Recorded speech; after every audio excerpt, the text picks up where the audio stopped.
మన Tollywood super star Mahesh Babu గారి హీరోగా, దర్శకధీరుడు ఎస్ఎస్ రాజమౌళి దర్శకత్వంలో తొలిసారిగా క్రేజీ కాంబినేషన్లో తెరకెక్కుతున్న globe trotting action adventure cinema Varanasi. ఈ సినిమాలో బాలీవుడ్ అందాల కథానాయిక ప్రియాంక చోప్రా హీరోయిన్గా నటిస్తుండగా, మలయాళ స్టార్ నటుడు అయినటువంటి పృథ్వీరాజ్ సుకుమారన్ విలన్గా నటిస్తున్నారు. ప్రముఖ సంగీత దర్శకుడు ఎంఎం కీరవాణి మ్యూజిక్ అందిస్తున్న ఈ సినిమాకి శ్రీనివాస్ మోహన్ విజువల్ ఎఫెక్ట్స్ అందిస్తుండగా, పిఎస్ వినోద్ ఫోటోగ్రఫీ అందిస్తున్నారు. రాజమౌళి అండ్ టీమ్ ఈ సినిమా కోసం దాదాపుగా 1300 కోట్లకు పైగా భారీ వ్యయం అయితే ఖర్చు పెడుతోంది. ముఖ్యంగా వారణాసి సినిమాకి సంబంధించి నవంబర్ 15 రిలీజ్ అయినటువంటి ఫస్ట్ గ్లింప్స్ టీజర్ యావత్ గ్లోబల్ సోషల్ మీడియానే షేక్ చేసింది.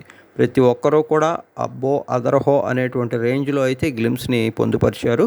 ముఖ్యంగా గ్లింప్స్ చివరిలో నంది వాహనంపై రుద్రుడిగా వచ్చేటువంటి మహేష్ బాబు లుక్కి విపరీతమైనటువంటి క్రేజ్ అయితే లభించింది.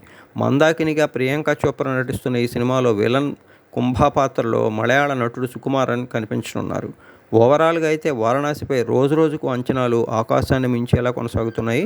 ఇప్పటికే 30-40% వరకు షూటింగ్ పూర్తి చేసుకున్న ఈ సినిమా తదుపరి schedule South Africa, Bulgaria, Australia, New York, నెదర్లాండ్స్లో జరగనుందట. వచ్చే ఏడాది ఆగస్టులోపు ఈ సినిమా షూటింగ్ మొత్తం పూర్తవుతుందని, అక్కడి నుంచి సినిమాకి సంబంధించి కీలకమైనటువంటి విజువల్ ఎఫెక్ట్స్ వర్క్ కోసం జక్కన్ ల్యాండ్ టీం అనుక్షణం శ్రమపడనుందని చెప్తున్నారు. అందుతున్న సమాచారం ప్రకారం 2027 ద్వితీయార్థంలో వారణాసి సినిమా భారీ స్థాయిలో గ్లోబల్గా 120కి పైగా దేశాల్లో గ్రాండ్ లెవెల్లో రిలీజ్ కానున్నట్టు తెలుస్తోంది. రిలీజ్ అనంతరం ఈ సినిమా భారతీయ సినీ చరిత్రలో సరికొత్త సువర్ణాధ్యాయాన్ని లిఖించడంతో పాటు హాలీవుడ్ చిత్ర పరిశ్రమలో మన టాలీవుడ్ జెండాని పాతి భారీ రికార్డులు నమోదు చేయడం ఖాయమని చెప్తున్నారు తెలుగు సినీ లవర్స్ మరియు ఇండస్ట్రీ వర్గాల టాక్. ఓవరాల్గా వారణాసి రిలీజ్ అనంతరం బిగ్గెస్ట్ బ్లాక్ బస్టర్ కొట్టాలని కోరుకుందాం.